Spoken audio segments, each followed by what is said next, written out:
안녕하십니까. 신의균의 국방TV 시큐리티 뉴스입니다. 오늘도 역시 아주 중요한 국제정치 그리고 우리 군사안보 소식 간추려서 브리핑 해드리겠는데요. 정말 요즘 우리 정부 하는 거 보면 이게 대한민국 정부 맞나?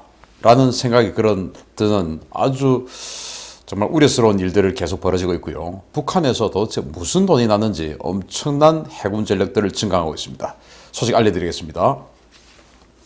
현 정권이 임기 1년여를 앞두고 중국 쪽에 붙기로 작심을 한 것 같습니다.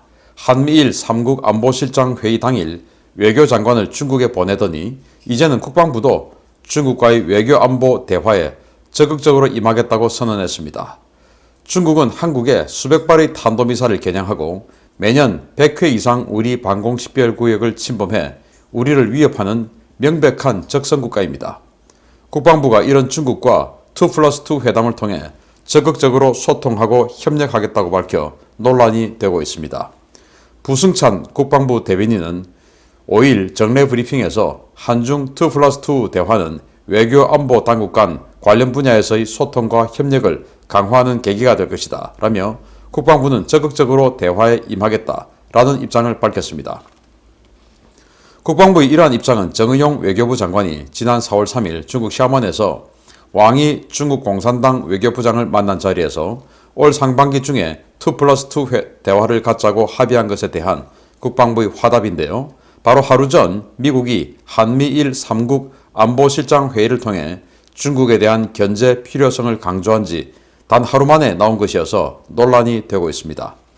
이에 앞서 정의용 외교부 장관은 왕이 장관을 만난 자리에서 중국 공산당 창당 100주년을 축하한다는 메시지를 전한 사실이 중국 외교부 보도자료를 통해 드러나 서방세계의 지탄을 받고 있는데요.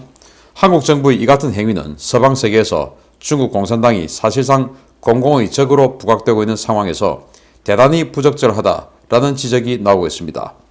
이와 관련해 바이든 행정부와 민주당에 상당한 영향력을 행사하는 관료 출신의 빅터 차 전략국제문제연구소 부소장은 한국은 자유민주주의 국가들 사이에서 스스로 고립되고 있다 라며 한국의 반미, 친중 행보에 대한 우려를 표시했는데요.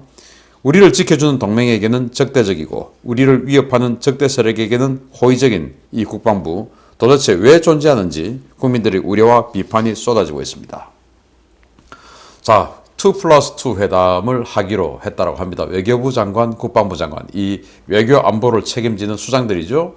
그렇게 해서 이제 미국하고 2+2 회담 그동안 해왔는데 중국하고도 하기로 했다. 정의용이가 가서 그렇게 합의를 했다라는 것이죠.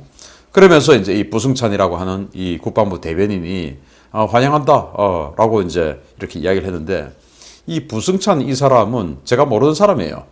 제가 웬만한 이 군인들 중에서 이 정훈공보실에 근무하는 분들은 웬만하면 다 아는데 이 사람은 몰라요. 그래서 누군가 조사를 해봤더니 정치인이네요. 국방부 출신이 아니고 그냥 국회의원 보좌관 출신이에요. 김종대 아시죠? 아주 좌파 군사 전문가로 활동하다가 정의당 비례대표 공천받아서 국회의원 했던 김종대, 그리고 최재천 이런 사람들 보좌관을 하고, 그리고 이제 국방부 장관 정책보좌관으로 또 낙하산 타고 들어갔죠. 원래 이제 장관 정책보좌관에 또 국회에서 또 하나씩 또 꽂아줍니다. 한 2명씩 꽂아줘요, 당에서. 장관 그 자리 하나씩 만들어주는 것이죠. 그렇게 하다가 지금 국방부 대변인이 됐는데 공군 소령 출신이랍니다. 그런데 이 사람이 뭘 알겠습니까? 그런데 또 프로필이 제주도에서 민주당 후보로 경선에 나왔다가 이제 3위를 해서 공천을 못 받고 이제 그런 전력이 있고, 그리고 제주 4.3에 대해서 우리 군이 잘못 진압했다라는 유의 주장을 계속 펴왔고, 그 주장으로 인해서 정경두 장관에게 감사장을 받았답니다. 정경두 이거 이상한 사람 아닙니까? 4.3에 대해서는 생각하는 바가 사람에 따라 많이 다르겠죠. 그러나 저는 4.3에 대해서는 아무튼 좀 다른 생각하고 있습니다. 그런데 그 국방부가 그 4.3에 대해서 군과 또 군인들이 보편적으로 생각하는 사고와 굉장히 다른 주장을 하는 것에 대해서 감사하다고 감사장을 주는, 그리고 고맙다고 국방부 대변인까지 시켜주는, 이런 사람 국방부 대변인 시켜놓으니까 우리 군인 여러분 기분 좋습니까? 육군 정훈공보실 대령 주로 가던 이 자리, 여기를 정치인 출신, 국회의원 보좌관 출신이 가니까 군인 여러분 좋습니까? 그런데 계룡시에 선거만 하면 희한하게 저짝당이 많이 나오듯 그 표가 많이 나오죠. 계룡시에 있는 시의원, 도의원 희한하게 저짝당이 당선이 많이 됩니다. 시장도 마찬가지고요. 군인 여러분 좋습니까? 저는 이해가 안 돼요. 계룡시에서 그런 사람들이 계속 당선된다는 게. 계룡시의 절반 이상이 군인과 군인 가족인데, 그리고 그 계통에 종사하는 사람들과 예비역들인데 어떻게 이런 일이 발생하는지 군인 여러분. 아무튼 이런 자가 국방부 대변인을 맡아서 자신의 모 단체에서 주장하는 바대로 완전히 친중 행각을 벌이면서 우리 군을 이런 식으로 몰아가고 있고, 그리고 빅터 차 전략국제문제연구소 부소장이 대한민국은 자유민주주의 국가 세력에서 스스로 고립되고 있다라는 이런 치욕적인, 또 그 말만 듣는 것도 치욕적인데 그럼으로 인해서 대한민국이 정말로 피해를 입을 수 있는 이런 상황으로 내몰리고 있는 이런 상황. 그리고 중국 공산당은 전 세계에서 지금 가장 인권 문제로 지탄받고 있는 중국 공산당 창당 100주년을 앞장서서 축하하고 있는 이 대한민국. 정말 이런 식으로 가서는 안 되는데요. 여러분들 반드시 기억해야 됩니다. 사회주의 좌파들은 입거 돌 뒤. 입만 열면 거짓말이고 돌아서면 뒤통수시죠. 입거 돌 뒤. 사회주의 좌파는 그렇습니다. 두 번째입니다. 북한이 다음 주 북한 최대의 명절인 김일성 생일을 맞아 추가 미사일 도발을 준비 중인 정황이 포착되었습니다. 이번에는 단거리 전술 탄도탄이 아닌 중거리 미사일일 가능성이 점쳐지고 있습니다.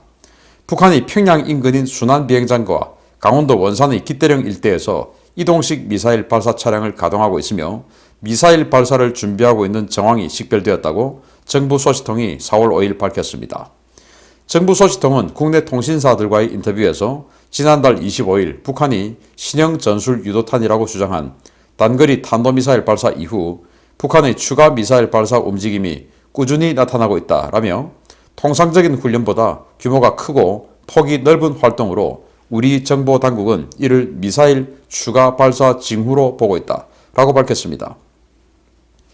북한은 2017년 순안 비행장 활주로에서 화성 12형 ICBM을 태평양으로 발사한 적이 있고, 기대령에서도 2017년 전술 탄도미사일을 동해로 발사한 전례가 있어 당국은 이번 미사일 발사 준비 동향이 중거리 탄도미사일일 가능성도 배제하지 않고 있습니다. 이와 관련해 미국도 대응 준비에 나섰습니다. 미국은 지난 3일 이란의 중거리 탄도미사일 발사 준비 정황이 포착되면서 가데나 기지 배치 RC-135S 코브라볼 정찰기를 중동 지역에 긴급 배치했는데요. 이 공백을 메우기 위해 같은 날 부산항에 잠시 입항했던 탄도미사일 추적함인 하워드 로렌젠을 다시 동해로 출격시켰습니다. 현재 미국은 동해 하워드 로렌젠과 RC-135W, EP-3E 등을 투입해 북한의 미사일 발사 준비 동향을 감시 중인데요. 북한이 과연 김일성 생일에 맞추어 추가 미사일 도발에 나설지 지켜봐야 하겠습니다. 4월 15일 태양절이라고 하는데 참 태양이 웃기는 일입니다. 김일성 생일이죠. 북한 최대의 명절. 그런데 북한은 그 태양절을 앞두고 도발을 많이 해왔었습니다. 그런데 이제 지난달 불과 열흘 전에 북한이 탄도미사일 2발을 쐈죠. 그로 인해서 지금 이제 국제사회가 들끓고 있는 상황에서 유엔 안보리까지 열렸죠. 이런 상황에서 다시 북한이 탄도미사일 발사 징후를 두 군데에서 하고 있다. 평양과 강원도 기대령. 기대령은 과거에 이제 스커드 미사일들을 주로 쏘았던 곳인데, 그리고 최근에도 이제 단거리 미사일 쏘았죠. 그 기대령과 ICBM을 쏘았던 순안, 이 지역에서 동시에 징후가 있다. 그런데 저는 이 이란하고 북한을 보면 서로 간에 성동격서를 좀 해주면서 서로 간의 위기를 피해가도록 이 협동 전투를 하고 있다라고 봅니다. 지금 그 미국의 아이젠하워 항공모함 전단이 이제는 이 수에즈 운하의 문제가 해결되기 때문에 지금 수에즈 운하를 통과해서 홍해 지역을 관통해서 이란으로 가고 있어요. 그렇게 되면 이란 앞에 지금 프랑스의 샤를 드골 항공모함 전단이 있는데, 그렇게 해서 두 척의 항모 전단, 그리고 이제 마킨 아일랜드 강습 상륙 전단, 이렇게 해서 세 척의 항모 전단급 세력들이 이란을 때릴 수 있습니다. 그리고 이란이 지금 탄도미사일 발사 움직임이 있으니까 오키나와에 있는 코브라볼이 그쪽으로 긴급하게 갔어요. 이런 상황에서 이란을 보호해 주려고 하는 것인지 지금 다시 북한이 여기에서 또 미사일 발사 징후를 보이고 있습니다. 왜냐하면 시어도어 루즈벨트 항공모함 전단이 이 말라카 해협 쪽에 있었거든요. 여기에서 바로 그냥 인도양 쪽으로 나가버리면 금세 이란 앞으로 갑니다. 그러면 거기에 이란 앞에 미국의 항모전단 2척, 그리고 프랑스의 샤를 드골 항모전단, 그리고 미국의 마킨 아일랜드 전단, 이렇게 해서 4개의 전단이 직결해서 그냥 이란 바로 때려버리는 겁니다. 그래서 이 시어도어 루즈벨트를 이란에 못 가게 하기 위해서 북한이 지금 이런 장난을 치는 것이 아니냐라고 생각이 되고, 이런 차원에서 정말 이란과 북한은 한 몸처럼 움직이면서 미국의 이 군사적 집중을 서로 간에 해결해주는 이런 콤비 플레이를 주로 하고 있다라고 생각이 되고요. 이란이 정상적인 국가로 생각 안 하죠. 그런데 북한, 이런 이란과 한 몸이 되어 움직이고 있는 북한, 당연히 정상적인 국가 아니죠. 그런데 이런 국가들과 합의를 하고 협의를 해나가고 그리고 이 세컨더리 보이콧을 피해서 돈을 이란과 북한에게 다 각각 돈을 주려고 노력하고 있는 대한민국 정부, 정말 희한한 정부입니다. 입거 돌뒤, 입만 열면 거짓말, 돌아서면 뒤통수 치는 좌파 사회주의자들이죠. 세 번째 소식입니다. 북한이 서해에서 신형 전투함을 다량으로 신규 건조 중인 정황이 포착됐다는 분석이 제기되었습니다. 도대체 어디에서 돈이 나와 이런 전투함들을 만들고 있는 것인지 배경에 관심이 쏠리고 있습니다. 북한이 남포조선소에서 최소 5척의 표면 효과선, 이른바 SES 고속정을 만들고 있다고 하이서튼이 4일 관련 분석 게시물을 게재했습니다. 하이서튼은 북한은 더딘 속도에도 불구하고 SES 선박을 계속 건조 중이며 최근 남포에서 선체 이동과 무장 장착 등의 정황이 위성을 통해 식별되었다라며 관련 사진을 공개했습니다.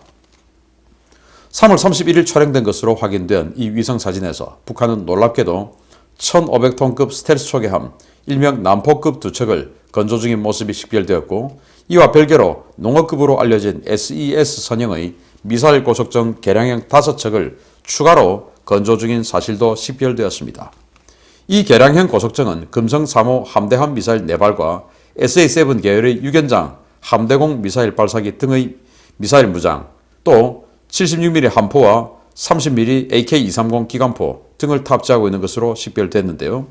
전체적인 무장 수준이 우리 해군의 윤영하급에 필적하는 수준으로 평가되고 있습니다.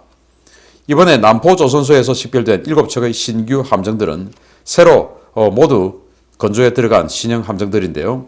지난해와 올해 1분기 사상 최악의 경제난을 겪었다는 북한이 과연 무슨 돈으로 이들 함정을 만들고 있는 것인지 그 자금 출처에 관심이 쏠리고 있습니다.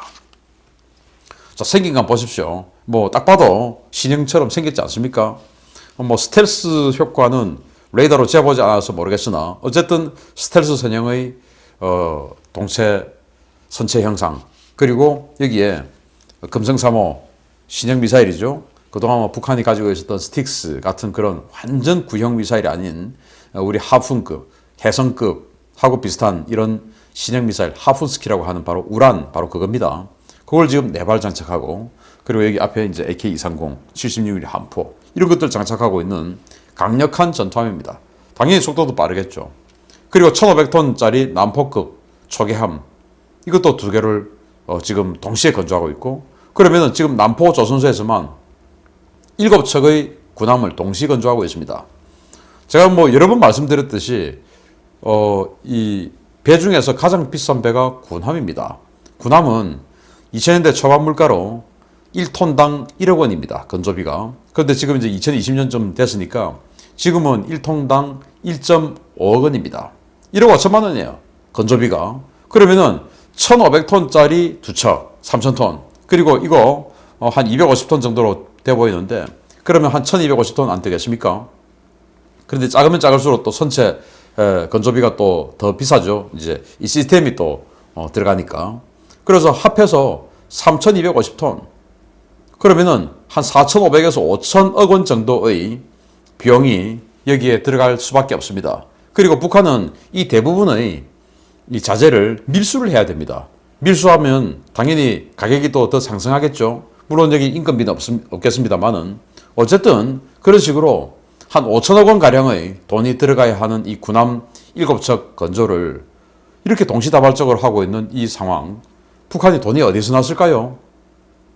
북한은 작년 한 해 완전히 뭐 국경을 봉쇄해가지고 중국과의 정상무역, 공개된 무역은 $20밖에 없다라고 하는 그런 북한이 도대체 어디에서 돈이 나서 이렇게 군함을 만들고 있는지 진짜 조사를 해봐야 되지 않을까 싶습니다. 그리고 이런 군함들에 대한 우리 대응 전력들 반드시 수립해 놔야 되는데 국방부 하는 꼴들을 보니까 그런 대응을 세우다가는 그 군인은 좌천당하기 십상이겠습니다. 만약에 우리 해군이 북한이 이렇게 해상급 또 스텔스, SES 선형의 스텔스 이 고속함 만들고 있으니까 이런 것들을 타격해서 깰 수 있는 전술, 무기 체계 이런 것들을 미리 준비하고 있다면 야, 이 자식아 지금 남북관계 개선해야 되는데 긴장 고조시키 너 지금 뭐 하는 거야? 눈치가 있어 없어? 야, 김중령 너는 저 다른 데가 해서 진급해서 누락시키고 또 한직으로 좌천시키고 이런 일이 발생하지 않을까 심히 두렵습니다. 국방부 대변인 꼴을 한번 보십시오. 국방부 대변인, 국방부를 대변해서 군에 대해서 가장 많이 아는 사람이 국방부 대변인을 하면서 홍보를 해야 되는데 전혀 모르는 국회의원 보좌관 하던 자가 와서 국방부 대변인이라고 하고 있습니다. 이게 말이 됩니까? 육군 정훈공보실장 출신들, 장군들 또는 뭐 이렇게 원스타 출신들이 주로 갔던 그 국방부 대변인이 지금 이러고 있습니다. 그 국방부 대변인 통제를 받는 국회의원 보좌관 출신의 통제를 받는 우리 수많은 정훈공보실 대령 여러분 기분 안 좋으시죠? 바꿔야 됩니다. 이 사람들요 봤지 않습니까? 입만 열면 거짓말, 돌아서면 뒤통수 치는 거. 아마 여러분들도 지금 계속 거짓말하고 뒤통수 맞고 있죠? 입거 돌뒤 잊으면 안 됩니다. 마치겠습니다. 감사합니다.